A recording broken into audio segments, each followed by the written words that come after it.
الحمد لله رب العالمين والصلاة والسلام على سيد الأنبياء والمرسلين وعلى آله وأصحابه أجمعين أما بعد وقال النبي صلى الله عليه وسلم سبعة يظلهم الله تعالى في ظله يوم لا ظل إلا ظله أو كما قال عليه الصلاة والسلام۔ محترم بزرگوں اور میرے عزیز دوستوں، السلام علیکم ورحمۃ اللہ وبرکاتہ۔ گزشتہ جمعہ ہم نے اس دنیا کا جو آخری دن ہوگا اس کی کیفیت کیسی ہوگی، وہ دن کیسا ہوگا، اس کے بارے میں چند باتیں ہم نے سماعت کی تھی۔ اسی سلسلے کو تھوڑا آگے بڑھاتے ہوئے اس دن کی جو ہولناکی ہوگی اس کو مزید آپ کے سامنے تھوڑا عرض کرنے کی کوشش کروں گا۔ اللہ سے دعا ہے کہ اللہ میری زبان پر کلمہ حق جاری فرمائے اور ہم سب کو کہنے سننے سے زیادہ عمل کی توفیق عطا فرمائے۔ بزرگان محترم، قیامت کی ہولناکی کے بارے میں اللہ تبارک و تعالیٰ نے قرآن مجید میں بے شمار جگہوں کے اوپر اس کا تبصرہ کیا ہے، اس کو بتایا ہے کہ اذا الشمس كورت واذا النجوم انكدرت واذا الجبال سيرت، کہ سورج بالکل قریب آ جائے گا اور پہاڑ رضا رضا ہو جائیں گے، آسمان پھٹ پڑے گا، اور بے شمار جگہوں پر اللہ تبارک و تعالیٰ نے قیامت کے دن کا، آخری دن کا تذکرہ فرمایا۔ اور اس کی ہولناکی کا ہم لوگ اندازہ اس بات سے لگا سکتے ہیں کہ اس دن ہر شخص اپنے اپنے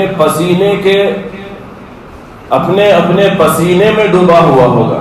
جس قدر اس کی دنیا کی زندگی کے اندر اعمال رہے ہوں گے، جتنا وہ دین کے اوپر عمل کر رہا ہوگا اور جتنا حصہ وہ گناہوں کے اندر گزار رہا ہوگا، تو گناہوں کے بقدر وہ اپنے ہی پسینے میں ڈوبا ہوا ہوگا۔ اگر اس کے گناہ تھوڑے تھے تو ٹخنوں تک پسینہ ہوگا، اس کے اندر وہ چلتا پھرتا بھاگتا نظر آئے گا۔ اگر کسی کے گناہ اس سے اور زیادہ ہے تو وہ گھٹنوں تک اس کا پسینہ آئے گا، اس کے اندر وہ چلتا پھرتا رہے گا حیران اور پریشان ہو کر۔ اور اس سے کہیں زیادہ کسی کے اور کے گناہ ہے تو کمر تک، کسی کے سینے تک، حلق تک پسینے کے اندر ڈوبا ہوا ہوگا اگر اس کے گناہ اتنے زیادہ ہیں۔ تو اتنی ہولناکی ہوگی اس دن، اور وہ اس دن کی شدت سے لوگ اتنے پریشان ہوں گے کہ اللہ تبارک و تعالیٰ سے وہ دعا کرنے لگیں گے اس وقت کہ اللہ میرے حق میں جہنم کا فیصلہ ہوتا ہے تو ہو جائے، لیکن اب جو شدت ہے، جو ہولناکی ہے اس دن کی، اس دن سے ہماری حفاظت فرمائے۔ حساب و کتاب شروع کر دیں۔ قیامت قائم ہونے کے بعد جب دوبارہ سب ہم لوگ زندہ ہو جائیں گے، نفسا نفسی کا عالم ہوگا، ہر شخص پریشانی کا عالم کے اندر ہوگا، تو حساب کب شروع ہوگا کس کو بھی نہیں معلوم۔ لوگ پھر رہے ہیں کتنے سال لگیں گے اٹھنے کے بعد، پھر دوبارہ حساب و کتاب شروع ہونے کے لیے اللہ کے علاوہ کسی کو نہیں معلوم، انبیاء کرام کو تک معلوم نہیں ہوگا۔ لوگ حیران و پریشانی کے عالم بھی انبیاء کرام کے پاس جائیں گے، آدم علیہ السلام کے پاس جائیں گے کہ اللہ تبارک و تعالیٰ سے دعا کیجئے کہ اللہ تبارک و تعالیٰ کم سے کم حساب و کتاب کا سلسلہ تو شروع کر دے، تو حضرت آدم علیہ السلام منع کر دیں گے۔ اسی طریقے سے جاتے جاتے پورے نبیوں کے پاس لوگ جائیں گے اور کہیں گے کہ دعا کیجئے کہ کم سے کم ہمارا حساب و کتاب شروع ہو جائے اور کچھ ہمارے حق میں فیصلہ ہو جائے، جنت میں جائیں یا جہنم میں جائیں، بہرحال فیصلہ تو ہو جائے، اس دن کی شدت تو ختم ہو جائے، سختیاں ختم ہو جائے۔ تو اتنی ہولناکی والا وہ دن ہوگا۔ ہم اندازہ اور اس کا تصور نہیں کر سکتے. بالآخر سارے لوگ مل کر نبی اکرم صلی اللہ علیہ وسلم کی خدمت میں حاضر ہوں گے اور آپ سے عرض کریں گے, دعا کی گزارش کریں گے. تب رسول اللہ صلی اللہ علیہ وسلم سجدے میں جا کر اللہ تبارک و تعالیٰ سے دعا کریں گے حساب و کتاب کے شروع ہونے کا. تو تب جا کر ہمارا حساب و کتاب اللہ تبارک و تعالیٰ شروع کرے گا. اس سے پہلے اس میں کتنا ٹائم لگے گا ہم اس کا اندازہ نہیں لگا سکتے. وہاں کا ایک دن 1000 سال کے برابر ہے. یہاں کے دنیا کے جتنے 1000 سال ہیں وہاں کا ایک دن ہی 1000 سال کے برابر ہے. تو آپ اندازہ لگاؤ کتنے 1000 سال لگ جائیں گے دنیا کے اعتبار سے بس ہمارا حساب و کتاب شروع ہونے کے لیے. تو ایسا ہولناکی والا منظر. اور روایتوں سے پتا چلتا ہے کہ زمین میں اللہ تبارک و تعالیٰ نے جذب کرنے کی ایک طاقت اور قوت رکھی ہے کہ سورج کی گرمی اور تپش کو زمین اپنے اندر جذب کر لیتی ہے. اسی لیے جب ٹیمپریچر زیادہ ہو جاتا ہے تو گرمی بہت بڑھ جاتی ہے. لیکن اگر وہ زمین اپنی یہ صفت ختم کر دے, گرمی کو اپنے اندر جذب کرنا چھوڑ دے, تو ٹیمپریچر اور بڑھ جائے گا. تو جب آخری دن ہوگا تو اللہ تبارک و تعالیٰ کے حکم سے 1.25 میل کے فاصلے پر سورج آ جائے گا. اب اتنے فاصلے پر ہے 55 ڈگری تک چلے گیا تو ہمارے پسینے چھوٹ جاتے ہیں. اب 1.25 میل 1.5 میل کے فاصلے پر سورج آ کر کھڑا ہو جائے اور زمین اپنے اندر سے جذب کرنے کی شدت کو ختم کر دے, گویا کہ وہ تانبے کی بن جائے, الٹا ریاکشن کرے, جو سورج کی تپش آ رہی ہے دوبارہ اس کو ریفلیکٹ کرے اور وہ واپس زمین چھوڑے, تو اس میں اور کتنا زیادہ ہم لوگوں کو پریشانی ہوگی. تو زمین بھی کیا ہے اس وقت اپنے اندر کی جو جذب کرنے کی طاقت ہے اس کو ختم کر دے گی. اب آپ اندازہ لگائیے کہ ایسے میدان کے اندر آپ کھڑے ہوئے ہیں, پسینے کے اندر ڈوبے ہوئے ہیں, پریشانی کے عالم میں ہیں, کچھ چیز سمجھ میں نہیں آ رہی ہے. ایسے میں آپ کو ایک بادل نظر آئے گا, ایک بادل نظر آئے گا کہ جس کے نیچے چھاؤں ہے. تو اب جس کو نظر آئے گا جو اس کے اندر جانا چاہے گا وہ تو یہی کوشش کرے گا کہ اس کے نیچے میں چل جاؤں تاکہ یہ جو ہولناکی اور سورج کی تپش ہے, گرمی ہے, اس سے میری حفاظت ہو جائے. تو کیا ہر کوئی مسلمان اس ابر کے نیچے, اس سائے کے نیچے جانے کے اوپر قادر ہوگا؟ نہیں. چاہے گا بھی تو وہاں پر نہیں جا پائے گا. پھر کون لوگ ہوں گے جو اس ابر کے نیچے, اس سائے کے نیچے, اس آرام دینے والی چیز کے نیچے آ کر آرام کریں گے؟ اللہ کے نبی صلی اللہ علیہ وسلم نے بطور علامت کے نشانیاں بتا دی, ہم لوگوں کو کوالٹی بتا دی کہ یہ کوالٹی والے لوگ اس سائے کے اندر جا سکتے ہیں.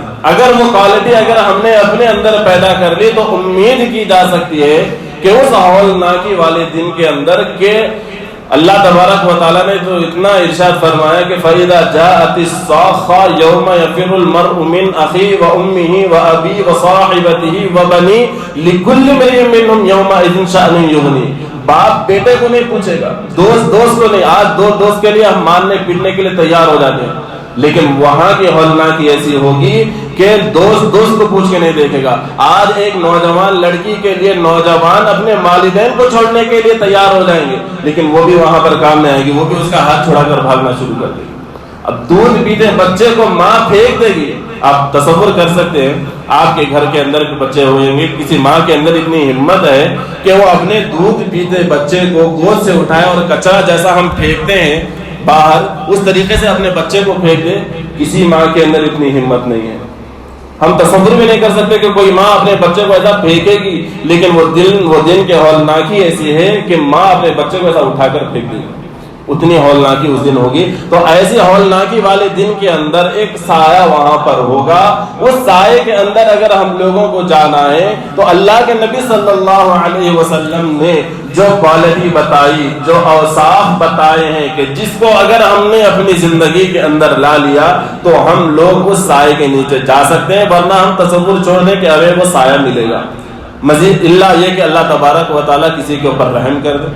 اللہ تبارک و تعالیٰ سے تو کوئی سوال نہیں کر سکتا. یہ پوری زندگی گناہوں کے اندر گزار کے آیا, گناہ کرتا رہا, اللہ تو اسے جنت کے اندر کیوں داخل کر رہا؟ ہم اللہ سے سوال نہیں کر سکتے. پوری زندگی کسی نے گناہوں کے اندر گزار دی, کوئی ادا اللہ کو پسند آ گئی اور اللہ اس کے بدلے میں اس کو معاف کر دے, تو کوئی چرا نہیں کر سکتا کہ اتنے سارے گناہ یہ دنیا کے اندر کرتا رہا، اب آخر میں آ کے یہ کامیاب ہو گیا اور پوری زندگی وہ عبادت کے اندر گزار دیا، نافرمانی پلک جھپکتے کے برابر نہیں کرا، لیکن کچھ تھوڑا سا ریاکاری، تھوڑا سا تکبر، نیکی کے اوپر تکبر۔ آج ہم دیکھتے ہیں پہلے تو اگر کوئی نماز نہیں پڑھتا تو اس کو کسی طریقے سے سمجھا بجھا کر مسجد تک لا کر نمازوں کا پابند بنا دیا جاتا ہے۔ نماز پڑھنے اور قرآن مجید کی تلاوت کرنا اور دین کے ماحول کی طرف اس کو لے کر آیا جاتا ہے۔ جب وہ دین کے ماحول کے اندر آ جاتا ہے، اب شیطان اس کو الگ طریقے سے بھٹکاتا ہے۔ جب دین سے دور تھا تو دنیا کے اندر گناہوں کے اندر لگا کر اس کو بھٹکاتا رہا، لیکن جب وہ مسجد کو آنے والا بن گیا، 5 ٹائم کی نماز پڑھنے والا بن گیا، قرآن پڑھنے والا بن گیا، ذکر کرنے والا بن گیا، اللہ کی حمد و ثنا کرنے والا بن گیا، راتوں کو اٹھ کر نفل پڑھنے والا بن گیا، تہجد گزار بن گیا، تو ایسے بندے کو شیطان الگ طریقے سے بھٹکاتا ہے۔ بہت ہیلے ہیں اس کے پاس، الگ الگ طریقے سے وہ بھٹکاتا ہے اور آخری سانس تک بھٹکاتا رہتا ہے۔ تو ایسے لوگوں کو جب مسجد کے ماحول کی طرف لایا جاتا ہے تو ان کے اندر ایک الگ طریقے سے شیطان بھٹکانا شروع کر دیتا ہے کہ تم ہی ہو نماز پڑھنے والے، تم ہی ہو اللہ کی بندگی کرنے والے، تمہارے سے اچھا کوئی نماز پڑھنے والا نہیں، تمہارے سے زیادہ ذکر کرنے والا کوئی نہیں، تمہارے سے اچھا راتوں کو اٹھ کر نماز پڑھنے والا نہیں۔ اس طریقے سے ریاکاری، انا، یہ شیطان عمل کے اندر جب لا لیتا ہے، شیطان کے عمل کے ذریعے سے اگر یہ آ گیا تصور ہمارے اندر تو پورے کیے کرائے کے اوپر پانی پھر جائے گا۔ تو ایسے لوگوں یہ دکھنے میں تو ایسا دکھتا ہے کہ پوری زندگی انہوں نے اللہ کی بندگی کے اندر گزار دی، لیکن ذرا سی بھی انا آ گئی عمل کے اندر، اللہ تبارک و تعالیٰ سارے اعمال کے اوپر پانی پھیر دے گا، جہنم کے اندر اس کا فیصلہ ہو جائے گا۔ تو یہ اللہ تبارک و تعالیٰ کے قدرت میں ہے، وہ اللہ جس کو چاہے کامیاب کر دے آخرت کے اندر، جس کو چاہے ناکام کر دے۔ ہم اندازہ نہیں لگا سکتے، ہم اپنی زندگی اور اپنے اعمال سے کیلکولیشن نہیں کر سکتے کہ میرے کو اللہ تبارک و تعالیٰ آخرت کے اندر معاف کر دے گا۔ ہمیں امید رکھنی چاہیے کہ اللہ معاف کرے گا، امید رکھنا ہے۔ ہو سکتا ہے کہ اللہ مجھے معاف ہی کر دے، لیکن اللہ اس پر بھی قادر ہے کہ ہماری پکڑ کرے۔ لیکن آج ہم لوگوں کا ذہن یہ بنا ہوا ہے، ارے چلو گناہ ہو گیا تو ہو گیا، اللہ معاف کرنے والا، چلو بعد میں دیکھ لیں گے۔ کچھ برا کام کر لے تو کر لے، ارے دیکھ لیں گے، اللہ معاف کرنے والا، اللہ رحیم و غفور ہے۔ اللہ تبارک و تعالیٰ کا عذاب بھی بڑا شدید ہے، اللہ تبارک و تعالیٰ کا عذاب بھی بڑا سخت ہے۔ کیا یہ ہم لوگوں کو معلوم نہیں ہے؟ اگر اللہ پکڑنے پر آ جائے تو چھوٹی چھوٹی چیزوں کے اوپر پکڑ لیتا ہے۔ ایک عابدہ تھی جو عبادت کے اندر اپنی زندگی گزار رہی تھی، بلی کو پانی اور کھانا نہیں دیا اس کے نے، اللہ تبارک و تعالیٰ نے جہنم کا فیصلہ کر دیا اس کے حق میں۔ تو کون سا عمل اللہ کی بارگاہ میں قبول ہوگا، کون سا نہیں ہوگا، ہم نہیں کہہ سکتے۔ بس ہمارا کام ہے عمل کرتے چلے جانا اور امید لگانا کہ اللہ سے دعا کرتے رہنا کہ اللہ ہم جو اعمال کر رہے ہیں اس کو قبول فرما لے۔ تو میدان محشر کے اندر بھی عرش کا سایہ ان 7 لوگوں کے علاوہ اگر اللہ تبارک و تعالیٰ کسی کو دیتا ہے تو یہ اللہ کی مرضی ہے، ہم چوں چرا نہیں کر سکتے۔ تو وہ 7 لوگ کون ہیں، وہ 7 کوالٹی کون سی ہے کہ جن کو عرش کا سایہ ملے گا؟ پہلی چیز اللہ کے نبی صلی اللہ علیہ وسلم نے ارشاد فرمائی، الامام العادل، کہ پہلا وہ شخص جو انصاف کے ساتھ، عدل کے ساتھ حکمرانی کرتا ہو، عدل کا وسط جس کے اندر ہو، انصاف کرنے کا مادہ جس کے اندر ہو۔ 2 لوگوں کے درمیان میں آپ کو بڑا بنایا گیا، ایک آپ کا اس میں رشتہ دار ہے، دوسرا اجنبی ہے۔ اب یہاں پر آپ کا امتحان ہے کہ آپ عدل کو قائم کرتے ہیں کہ نہیں کرتے۔ آپ عدل کو اوپر رکھتے ہیں، اپنی رشتہ داری کو اوپر رکھتے ہیں، آپ عدل کو اوپر رکھتے ہیں، اپنی دوستی کو اوپر رکھتے ہیں۔ اب یہاں پر آپ کا امتحان ہے، اگر آپ نے صحیح طریقے سے فیصلہ کیا، عدل کو قائم رکھا، تو اللہ کی ذات سے امید کی جا سکتی ہے کہ کل میدان محشر میں اللہ تبارک و تعالیٰ عرش کا سایہ میں عطا فرمائے۔ صرف ملک کی بات نہیں، ہر چیز اگر اس کے اندر عدل ہے تو اس کے اندر بقا اللہ تبارک و تعالیٰ نے رکھی، اگر ظلم آ گیا تو وہ تباہ و برباد ہو جاتی ہے۔ اس لیے ایک عربی کا ایک مقولہ ہے، الملک یدوم بالکفر ولا یدوم بالظلم، کہ ملک کفر کے ذریعے سے تو چل سکتا ہے کہ ایک ملک ہے اس میں رہنے والے سارے کافر ہیں تو وہ بادشاہت چلتی رہتی ہے، کفر چلتا رہتا ہے، کفر کی وجہ سے حکمرانی کے اوپر کوئی اثر نہیں پڑتا، وہ ملک چلتے رہتا ہے. لیکن کوئی ملک ایسا ہے کہ جہاں پر ظلم ہو رہا ہو، بے جا ظلم اور زیادتی کی جا رہی ہو، یہ جو مقولہ ہے تو اس کے عربی مقولے کے مطابق ظلم کے ساتھ کوئی ملک زیادہ دیر تک چلے گا نہیں. جہاں کہیں بھی ظلم ہو رہا ہو، کسی بھی ملک کے اندر ظلم ہو رہا ہو، سمجھنے کے لیے اشارے کافی ہیں کہ ظلم اگر حد سے تجاوز کر جائے، ظلم اگر بڑھ جائے تو وہ اس ملک میں اور بادشاہت میں اور حاکمیت کے اندر بقا ہرگز نہیں رہ سکتی، اس کا زوال ایک نہ ایک دن آنا ضروری ہے اور طے ہے. تو جو عدل کرتا ہے اس کو اللہ تبارک و تعالیٰ بقا دیتے ہیں. اسی طریقے سے چاہے ہمارا ملک ہو یا ہمارا شہر ہو یا ہمارا گھر ہو، ہمارا دیہات ہو، اگر وہاں پر عدل کا نظام قائم ہے تو نظام چلے گا، اور اگر عدل نہیں ہے، ظلم اگر کوئی کر رہا ہے، اپنے گھر کے اندر بھی اگر کوئی ظلم کر رہا ہے تو اللہ تبارک و تعالیٰ اس گھر کے اندر بھی اس کو ذلیل و رسوا کر دیں گے. تو دنیا کے اندر اگر ہم دیکھیں تاریخ کے اوراق کو الٹ کر کہ جنہوں نے عدل کیا انہی کے نام کو اللہ تبارک و تعالیٰ نے باقی رکھا ہے. جو عدل اور انصاف کے ساتھ حکمرانی نہیں کیے، ظلم کے ساتھ حکمرانی کی، ان کا نام و نشان مل چکا ہے. سلطان محمود غزنوی، اس کا نام آج تک عادل حکمرانوں کے سلسلے میں نام لیا جاتا ہے کہ بہت انصاف پسند عادل تھا اور عادل بادشاہ تھا. ایک مرتبہ ایک بوڑھی عورت اس کے پاس آئی اور آ کر اس نے کہا کہ میں بیوہ ہوں، میری جوان بچی ہے، میں گھر میں اکیلی رہتی ہوں میری بچی کے ساتھ، لیکن آپ کا بھتیجا ہمارے گھر آتا ہے اور آ کر ہم لوگوں کو ستاتا ہے. تو سلطان محمود غزنوی نے اس بوڑھی عورت سے کہا کہ اچھا ٹھیک ہے اب چلی جاؤ، پھر اگر وہ دوبارہ آئے تو مجھے آ کر اطلاع دینا. 3-4 دن گزر گئے، اس کے بعد وہ بوڑھی عورت پھر آئی. آ کر اس نے سلطان محمود غزنوی بادشاہ سے کہا کہ وہ گھر پر آیا ہوا ہے. تو دونوں ساتھ گئے. بادشاہ نے کہا بڑھیا سے کہ تم پہلے گھر کے اندر چلی جاؤ اور جا کر، لائٹ کا زمانہ تھا نہیں تو بتی کو گل کر دو، اندھیرا کر دو گھر کے اندر. تو بڑھیا نے ویسا ہی کیا، وہ گھر کے اندر گئی، پہلے چراغ کو گل کر دیا، بعد میں بادشاہ اندر آئے. آتے ہی جو نوجوان تھا کچھ بھی نہیں پوچھے، تلوار نکالے، اس کی گردن دھڑ سے الگ کر دی. اس کے بعد وہ ختم ہوا، وہ کھڑے رہے. اس کے بعد بڑھیا سے کہا کہ چراغ کو پھر سے روشن کر دو. جیسے ہی بڑھیا نے چراغ روشن کیا، بادشاہ نے الحمدللہ کہا، الحمدللہ کہا. اس کے بعد پھر بڑھیا سے کہا کہ میرے لیے ٹھنڈا پانی لاؤ. تو وہ لائے، پانی پیے اور واپس جانے لگے.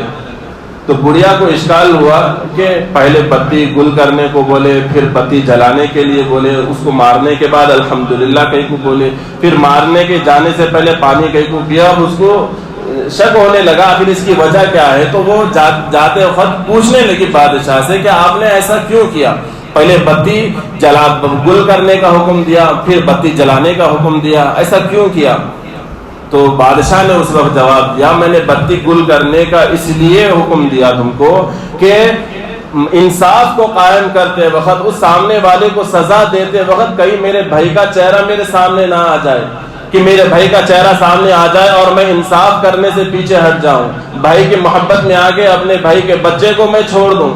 اس لیے میں نے بتی کو گل کرنے کا حکم دیا. اور جب میں نے اس کا سر دھڑ سے الگ کر دیا، بتی کو جلایا گیا، اس کے بعد جب الحمدللہ میں نے اس لیے کہا کہ یہ میرا بھتیجا نہیں ہے، کوئی دوسرا نوجوان تھا جو ہمارے گھر کا نام استعمال کر کے تمہارے ساتھ ایسا ظلم زیادتی کر رہا تھا، اس لیے میں نے الحمدللہ کہا. اچھا پھر بڑھیا نے پوچھا آخر میں پانی کہیں کو پیے. تو سلطان محمود غزنوی نے کہا کہ یہ راز کو راضی رہنے دو. تو وہ بڑھیا اصرار کرنے لگی، ضد کرنے لگی، بتاؤ آخر کیا وجہ ہے، تم نے پانی کیوں پیا.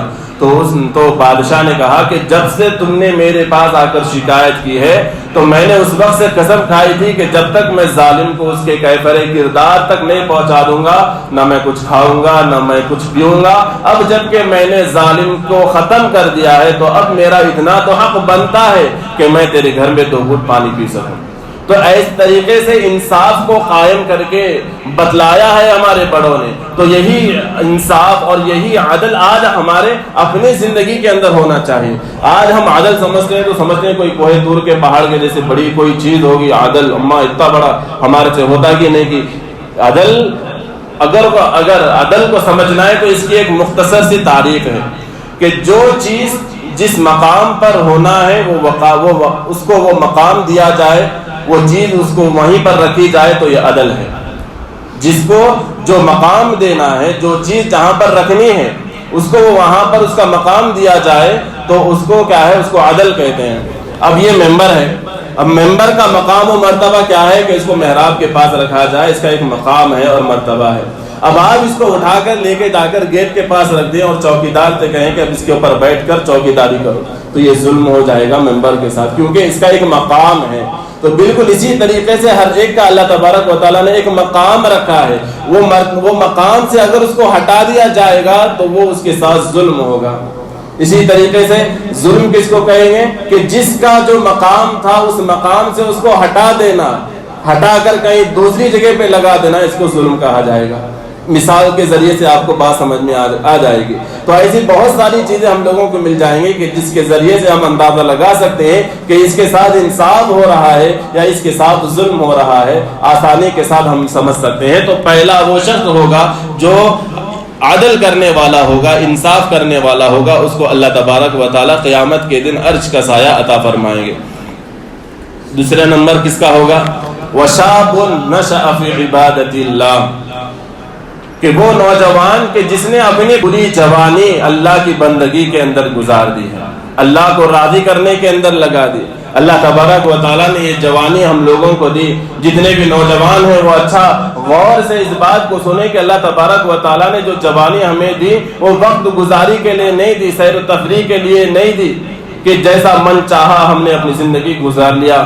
اس لیے اللہ تبارک و تعالیٰ نے جوانی نہیں دی، بلکہ جوانی کا دینے کا مقصد یہ ہے کہ ہم اس جوانی کو کارآمد بنائیں، کامیاب کریں، صرف دنیا کے اندر لگ کر، دنیا کی سیر و تفریح کے اندر لگ کر اپنے وقت کو ضائع نہ کریں۔ ایک نوجوان کی اللہ تبارک و تعالیٰ کے نزدیک بڑی قدر و منزلت ہے۔ اللہ کے نبی صلی اللہ علیہ وسلم کے اس ارشاد سے آپ کو اندازہ ہوگا کہ ایک نوجوان کا اللہ کے نزدیک کیا مقام و مرتبہ ہے کہ اللہ کے نبی نے فرمایا کہ انا حبیب اللہ، میں اللہ کا حبیب ہوں، اللہ کا حبیب ہوں میں، اور الشاب التائب حبیب اللہ، اور وہ نوجوان جو بھری جوانی کے اندر توبہ کر لیتا ہے وہ بھی اللہ کا حبیب ہے۔ آپ اندازہ لگاؤ کہ کتنا بڑا مقام و مرتبہ اللہ کے نبی صلی اللہ علیہ وسلم نے ایک نوجوان کو دے دیا۔ ہم میں سے جو نوجوان ہیں، ہم اپنے مقام اور مرتبے کو پہچانے کہ ہمارا کیا اسٹیٹس ہے۔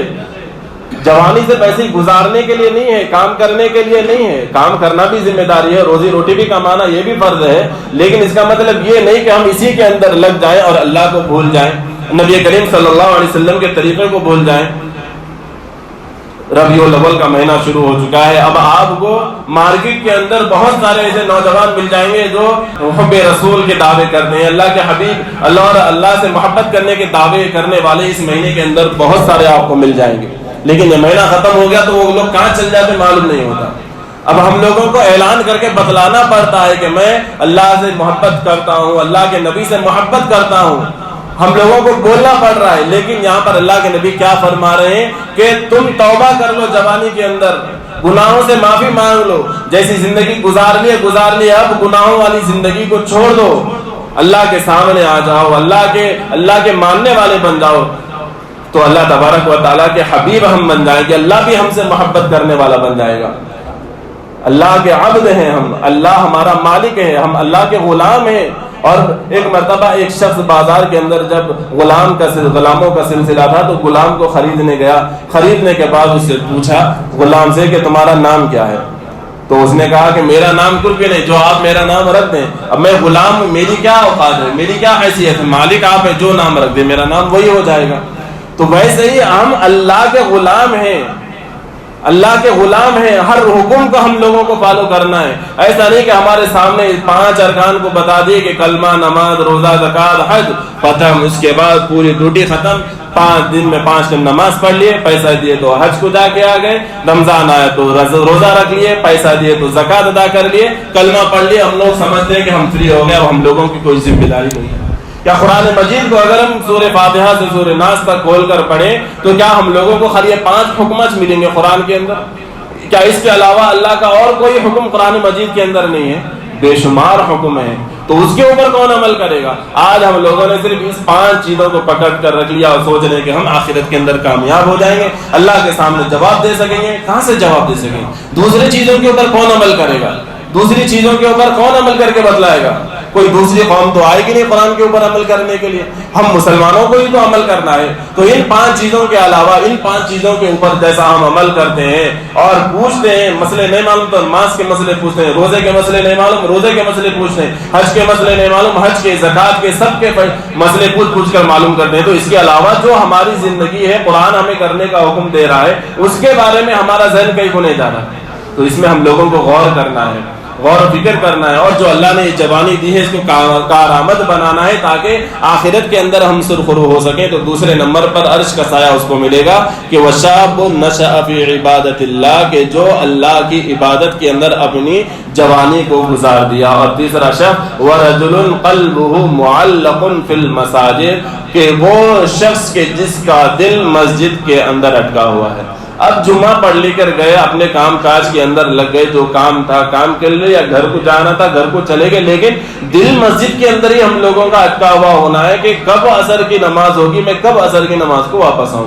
واپس آئے مسجد کے اندر، عصر پڑھ لیے، چلے گئے، جو کام تھا کام کاج کے اندر لگ گئے، لیکن دل کے اندر یہی سوچ ہونی چاہیے ہمارے اندر کہ دل یہی فکر کرتا رہنا چاہیے کہ کب عصر کی نماز ہو اور میں مغرب کی اذان ہو اور پھر میں کب اللہ کے سامنے جا کر اللہ کی بندگی کروں۔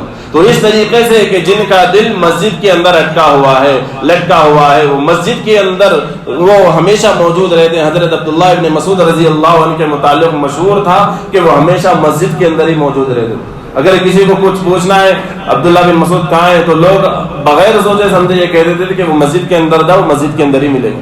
تو ایسا ہمیشہ مسجد کے اندر۔ تو جو لوگ مسجد سے اپنے تعلق کو جوڑ لیتے ہیں، اور صرف نماز ہی کے ذریعے سے نہیں بلکہ ہر لائن سے ہم مسجد سے اپنے تعلق کو جوڑ سکتے ہیں، اپنے دل کو مسجد سے لگا سکتے ہیں۔ مثال کے طور پر تعمیری کام کے اندر حصہ لے سکتے ہیں، مسجد کی خدمت ہم کر سکتے ہیں۔ پہلے کے زمانے میں جو بڑی عمر کے لوگ ہیں ان لوگوں نے مشاہدہ کیا ہوگا، دیکھا ہوگا کہ پہلے زمانے میں ہم نے بھی سنا ہے، ہم نے تو دیکھا نہیں، جب سے ہم نے ہوش سنبھالا ہے تو ہم نے تو دیکھا نہیں، لیکن ہمارے اساتذہ سے، ہمارے بڑوں سے واقعوں میں ہم لوگوں نے سنا ہے کہ پہلے زمانے میں ہوتا یہ تھا کہ جو بڑے پہلے کے لوگ تھے وہ جب اپنا ایک ذمہ داری قبول کر لیتے تھے کہ میں آؤں گا تو میں اتنا حصہ مسجد کا صاف کر دوں گا۔ اسی طریقے سے پرانے زمانے کے اندر جو بوڑھی عورتیں ہوتی ہیں، جو بڑھاپے میں آنے کے بعد جن سے پردے کے احکام ساقط ہو جاتے ہیں، وہ عورتیں بھی آ کر مسجد کے اندر صفائی کر کے چلی جاتی تھی۔ تو اس طریقے سے پہلے ماحول تھا، لیکن آج ہم صرف اپنا حصہ ڈال رہے ہیں چندے کے ذریعے سے کہ جو خدمت کرنے والا ہے ہم تو کام نہیں کر رہے، کم سے کم ہمارا پیسہ اس کو لگ جائے۔ آج ہم لوگوں نے ایسا سسٹم بنا کر رکھا ہے، تو اس ذریعے سے بھی ہم ثواب کما سکتے ہیں کہ اس میں شامل ہو سکتے ہیں کہ جس کو اللہ تبارک و تعالیٰ نے فرمایا کہ عرش کا سایہ مسجد کے اندر جس کا دل اٹکا ہوا ہوگا میں ان کو دوں گا۔ تو صرف نماز کے حد تک مسجد کو نہ رکھیں، بلکہ اللہ تبارک و تعالیٰ نے یہ جو مسجد جیسے عظیم نعمت دی ہے صرف اس لیے نہیں کہ نماز ہوئی سب کو باہر نکال دے، مسجد کو تالا ڈال دے، پھر اب عصر کے اندر ہی جانا، پھر مسجد کا لاک کھولنا، پھر نماز پڑھنا، پھر تالا، پھر مغرب کو جانا۔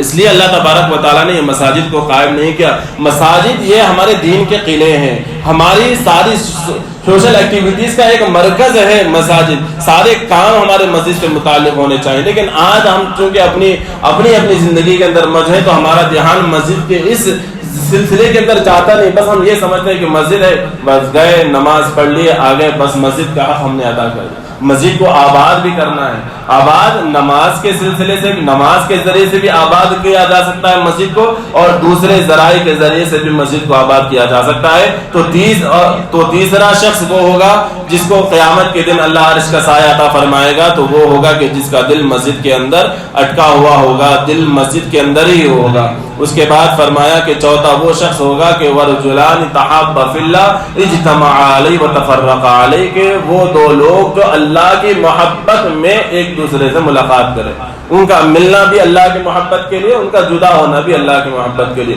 کوئی دوستانہ نہیں، کوئی زیادہ رشتہ داری نہیں، کوئی نہ کاروباری تعلق نہیں، نہ کوئی دوسرا لین دین نہیں، محض اللہ کی محبت، بس میں اسے ملنے جا رہا ہوں۔ ایک حدیث کے اندر ہے کہ ایک نوجوان، ایک شخص کسی جگہ پر ایک مسلمان سے ملاقات کے لیے جا رہا تھا تو ایک فرشتہ انسان کی شکل میں آیا اور آ کر اس سے کہنے لگا کہ تم اس سے ملاقات کہاں جا رہے ہو؟